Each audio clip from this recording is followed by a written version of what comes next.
আর এত গাত্র দাও কিসের? চুন্নু সাহেব, এর চেয়ে বড় বড় সাহেবদের সাথে আমার দেখা হয়েছে। চুন্নু সাহেবের কথায় আমি এমপি হই নাই। মানে প্রধানমন্ত্রী, আমি যুদ্ধ করেছি, ট্রেনিং করে সশস্ত্রভাবে যুদ্ধ করেছি। মানুষ স্পিকার 2 মিনিট সময় একটা গল্প বলে শেষ করে দেবো। এই নির্বাচনে যদিও আমি এলাকা থেকে নির্বাচন করেছি, কিন্তু সারা দেশের মানুষ সোশ্যাল মিডিয়ার মাধ্যমে যারা আমাকে চিনেন আমার জন্য দোয়া করেছেন। তা আমার ইচ্ছা ছিল যে এমপি হইলে জাতির ভালো হয়, দেশের ভালো হয়, এগুলো আমি প্রকাশ করব। এরই ধারাবাহিকতায় আমি যে কাজটা করেছি এটা হচ্ছে কি, এমপি হওয়ার পর জননেত্রী শেখ হাসিনার যে সরকার, এই সরকার আমাকে যা যা দিয়েছেন আমি এগুলা প্রকাশ করেছি। আমি আমার বেতনের কথা বলেছি, আমি কত টাকা বরাদ্দ পেয়েছি। আমরা এই সম্পদের কোনো মালিকও না। আর স্বচ্ছতার বিষয়ে আমি বলছি যে এত এত টাকা পেয়েছি।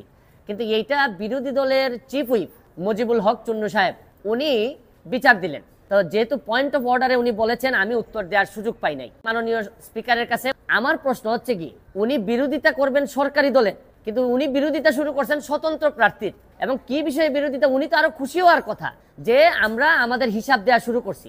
আমার জানেন দুঃখ হয়েছে তারাইল করিমগঞ্জের মানুষের জন্য, যাদের কাছ থেকে উনি এমপি হয়ে আসছেন। মাননীয় প্রধানমন্ত্রী জননেত্রী শেখ হাসিনা আমাদের সবাইকে শাড়ি দিয়েছেন এলাকায় বন্টন করার জন্য। এই শাড়ি কি আমি প্রধানমন্ত্রীর উপহার কি আমি বলবো না? এটা কি আমি বিক্রি করে দিব? তা আমি বুঝলাম না স্বচ্ছতার মধ্যে প্রবলেমটা কোথায়। আমি যদি স্বচ্ছ হইতে চাই, আমি যদি যে বরাদ্দ পাই বলি জনগণকে, তো এইখানের মধ্যে এমপি হিসাবে আমি অপরাধটা কি করলাম? এমপি কিন্তু আমার পেশা না, আমার পেশা হচ্ছে কি বিং এ ব্যারিস্টার। আর আমি কথা দিছি যে আমি এমপি হিসাবে একটা টাকা হারাম খাবো না, আমার রক্তের মধ্যে হারাম যাবে না। সুতরাং রাষ্ট্রের টাকা, জননেত্রী শেখ হাসিনার সরকারের টাকা, এটা যে টাকা আসবে এটা আমি সবার সামনে তুলে ধরবো। আমার কেন জানি মনে হইতেছে যে মুজিবুল হক চুন্নু সাহেবের হয়তো আমি বলে দেয়াতে সমস্যা হচ্ছে, এটা থেকে উনি সবকিছু নির্বাহ করেন কিনা আমার জানা নাই। কারণ উনার আলাদা কোনো পেশা থাকলে এটা নিয়ে উনি কোনো চিন্তা করতেন না। উনি একটা বুদ্ধি করে কাজ করছেন, বাকি সব এমপিরা উনার দলে বানার চেষ্টা করছেন যে 349 জন এমপির নাকি বদনাম হচ্ছে। আরে কি আশ্চর্য কারবার! একটা মানুষ এমপি হওয়ার পর তার বরাদ্দ সে বলবে না?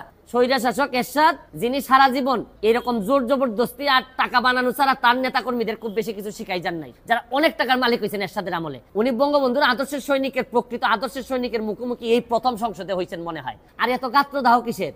আমি যে আমার এলাকায় বলছি যে আমি 29 কোটি টাকা পাইছি বরাদ্দ, আমি কি কোনো কথা মিথ্যে বলছি? মিথ্যে বললে উনি আমার বিরুদ্ধে ব্যবস্থা নিক।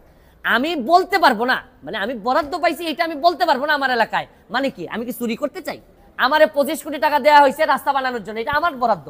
আমার শুধু নিশ্চিত করতে হবে এই টাকাটা যেন আমি এবং আমার পরিবার খেয়ে না ফেলে, বা আমার লোকজন যেন খেয়ে না ফেলে। এইটার মধ্যে লুকালুকির কিছু আছে বলে আমার মনে হয় না। চুন্নু সাহেব, এর চেয়ে বড় বড় সাহেবদের সাথে আমার দেখা হয়েছে। আমি আমার যে কাজ বিশ্বাস করে করি, স্বচ্ছতার সাথে করার চেষ্টা করি, যতদিন করবো ততদিন এমপি থাকবো। এটা কি আমার বাপের পোস্ট নাকি যে সারা জীবন থাকা লাগবে এখানে? আমার যদি যোগ্যতা না থাকে, আমার চেয়ে ভালো লোক যদি আসে এমপি হবে। চুন্নু সাহেবের কথায় আমি এমপি হই নাই। আমি এমপি হয়েছি আমার 7 লাখ মানুষের ভোটে এবং দোয়া এমপি হয়েছি, এবং ল্যান্ডস্লাইড বিক্রি হয়েছে আমার।